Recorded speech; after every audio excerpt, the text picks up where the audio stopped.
कालिया प्रेमी हेउछन्ति भुवनेश्वर नुआ डीसीपी। आज भुवनेश्वर नूतन डीसीपी भावे दायित्व नेछन्ति पिनाक मिश्र। तेबे गादी रे बसिबा पूर्वरु से मुंडरे सिंदूर टीका लगाइथिबा नजर आस्थिले।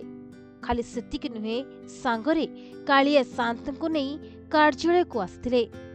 पुरीर दायित्व हस्तांतर करी भुवनेश्वर आसिछन्ति पिनाक मिश्र।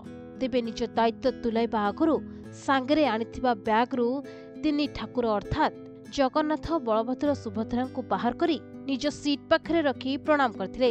एहा परे निज कार्य आरंभ करथिले, जहां एबे समस्तंकर दृष्टि आकर्षण करिछि। ए दृश्य सामना को आसिबा परे समस्ते कहउछन्ति नुआ डीसीपी प्रभु जगन्नाथंकर जणे बड़ भक्त अटंती। आउ निजर नुआ काम आरंभ करिबा पूर्वरु से श्रीजीव को मने पकाई निज सीट पाखरे स्थापना करछन्ति। तेबे किछि दिन तळे राज्य सरकार वरिष्ठ आईपीएस स्तर रे अदल बदल करथिले। 25 जन आईपीएस ऑफिसर को अदल बदल करा जैथिला, जेउंथरे भुवनेश्वर डीसीपी प्रतीक सिंह को मध्य बदली कर जैथिला। पिनाक मिश्र को भुवनेश्वर डीसीपी भावे नियुक्ति करथिले राज्य सरकार। तेबे विज्ञप्ति प्रकाश पाइबा परे समस्त ऑफिसर को तुरंत कार्य जोग देबाकू निर्देश दिया जायतिला। एही क्रम रे गुरुवार दिन आईपीएस पिनाक मिश्र भुवनेश्वर नूतन डीसीपी भावे दायित्व ग्रहण करछन्ति।